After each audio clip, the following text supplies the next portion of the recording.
So today I've set myself up outside to give you my full review of the ADIDAS Boston 12s. Now this is a shoe I picked up about 2 weeks ago, and since then I've done about 100 kilometers, I think 97.5 to be exact. And I've used it for my recovery runs, easy runs, long runs, intervals. Basically I've tried this shoe out across a wide variety of my training. As a complete spoiler to the video, at 140 pounds, I think this is going to be one of the best versatile shoes of 2023. It definitely has my seal of approval. But before I get into my likes and dislikes, let's talk through some of the stats that you can expect in this new sort of daily trainer cross with a super shoe. I'm going to call it a super trainer that Adidas have just brought out. I think a lot of people have tried the Boston 10 and 11 and they weren't too impressed with it from what I've heard. Now I actually haven't tried that shoe, so I can't make those direct comparisons, but what I have found is the Light Strike 2.0 in this shoe is a lot softer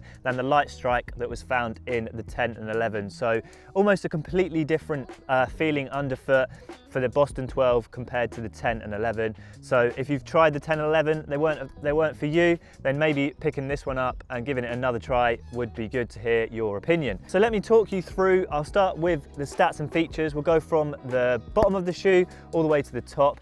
So we've got a good coverage of outsole here on the bottom, the continental rubber that you can find across a wide range of Adidas shoes. And I've done around 100 kilometers in it, and it's not really showing any signs of wear. Maybe a little bit on this sort of rear bit here if I was being picky, but overall coverage is very, very good. And yeah, it offers a nice grippy outsole on both the grass and the wet surfaces that I tried. Onto the midsole, we've got a dual layer density midsole. So we've got the Light Strike Pro, which is the upper layer, which is the foam that can be found in the Adidas Pro 3, their racing shoes. And then below that, we have the Light Strike 2.0, which, as I was saying, is a lot softer and a bit more responsive than the previous versions. Also in that midsole, we've got these energy rods. Now again, they're slightly different to what you have in the super shoes, the Pro 3. These ones are glass fiber rods instead of carbon infused, which just means that the shoe has a little bit more flexibility, which I think is more suited for daily miles, but it still has that sort of energy return that you get from a carbon sort of plate feel underfoot. In terms of stack height, we've got 37 millimeters in the heel, which apparently drops 6.5 millimeters. Don't know why they couldn't just say 6 or 7, but 6.5 millimeters to around 30.5 in the forefoot. So at the sort of top end speeds, it does feel quite direct, especially in that forefoot area, and that's why I've been really getting on well with it for the sort of shorter interval stuff that I've been doing. Moving on to the upper of this shoe, you've got a sort of mesh upper, sort of no thrills on the upper, to be honest with you. An interesting lacing system, which I'll talk about a little bit more, and a sort of stripped back, more like racing feel upper, a tiny bit of cushioning around there, but no sort of additional support, quite a flimsy upper, which has been quite breathable. And then you've got a slight bit of reinforced overlay here on the toe box just to offer you a little bit more protection, and again is going to help with that durability. So that's a little bit about the stats. It's effectively a daily trainer crossed with a carbon racing shoe, and yeah, I think it works really, really well. I'm just going to go over how I've used it so far, and then I'll go over my likes and dislikes, and finally who it's best suited for. So for me, straight out of the box, we did a 16-kilometer run in the Peak District, and as soon as I put this shoe on foot, I knew it was going to be good for me. I can really feel the benefit of having that sort of Light Strike Pro. There seems to be a little bit more of it under the forefoot than at the rear of this shoe, so it's nice and poppy at the front and more stable at the back.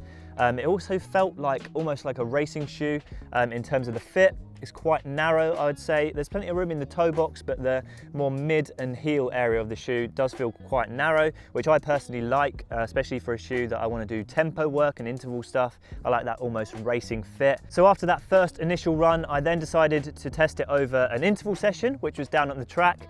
And we did kilometer reps, and yeah, this shoe really, really performed well on the track, and it kind of shocked me, to be honest. For a shoe that only cost 140 pounds, I'm used to using more high-end carbon racing shoes, and yeah, this really competed with the likes of the Adidas Pro 3.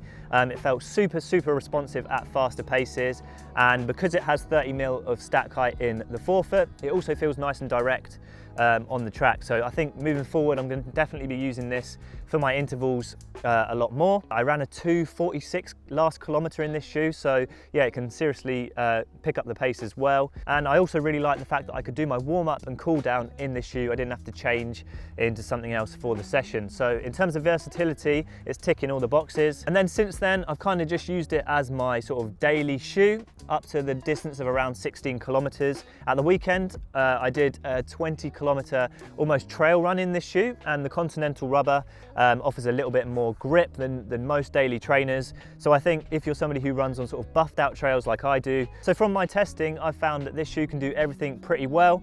I'd even consider racing in this shoe if I didn't have the ADIDAS Pro 3 in my lineup. I just think it's very sort of comfortable at easy paces, and as soon as you pick up the pace, that Light Strike Pro and those energy rods sort of come to life and help give you a nice energy return. So moving on to my likes and dislikes. As you've probably guessed, I'm a big fan of this shoe, so we'll talk through some of my dislikes first. So my main sort of concern of this shoe is the lacing system, and more specifically the actual laces they use in the ADIDAS Boston 12. I feel like they're a little bit cheap, and I've not been getting like a perfect lockdown every time. On a few of my runs, the laces have actually been coming undone, and I just think ADIDAS have almost gone for like a really cheap lacing system and not put too much thought in it, which is a shame because the midsole of this shoe is sort of top tier, whereas the lacing system I'd say is bottom tier. I'd probably give it like a 4 out of 10. Another minor dislike to this shoe is the insole in this one. Just felt a little bit slippery, specifically underneath my big toe. When I was sort of landing on the ground, I noticed that my big toe was sort of slipping. This insole is a little bit on the slippery side, so again, that could be something that ADIDAS may want to change in the next versions. I don't know why. I've not actually had that in any other shoe, but it just felt like my sort of sock and foot was moving around a little bit in that toe box area. And my only other final dislike is for those longer runs, it didn't feel quite as protective as some of the other shoes I have in my rotation. It's not necessarily in that max cushioned category for me. So I noticed towards the end of the 20 kilometers, I was starting to feel the impact from the road. So I probably wouldn't personally take this any more than 20-25 kilometers in my rotation. I probably would go for something that offers a little bit more underfoot. But other than that, I've really enjoyed it. Moving on to my likes, and the first has to be the versatility of this one. It's basically handled everything that I've thrown at it really well. I was really shocked on how well it performed on the intervals. For my long and easy runs, it's been exceptionally comfortable, and it is one of those shoes that sort of feels nice at all paces, and the fact that you can pick up the pace, I think, yeah, is an added bonus for this one. Another thing I really like is the price point. £140 for a super trainer. I think is exceptionally priced, especially when you look at other competitors on the market. £160 to £200 seems to be about right for these shoes with the sort of premium midsole and those sort of like carbon sort of rods compounds. So I think at £140 you're going to struggle to find a shoe that's this versatile at a cheaper price point. Another great advantage to this shoe is the durability. I've run 100 kilometers in it, so I can't talk too much about it, but I can hardly see any signs of wear on the bottom of this shoe. I was a little bit concerned about this area of exposed midsole, but again, that's held up pretty well. That's that Light Strike 2.0, which seems to be a lot more durable than something like the Light Strike Pro that we have in the front. So durability looks to be good as well. And I think just the main thing for me, the main like, is this midsole. It feels comfortable at easy paces, but as soon as you pick up the pace, it sort of comes to life and it feels like you've got the ADIDAS Pro 3 underfoot.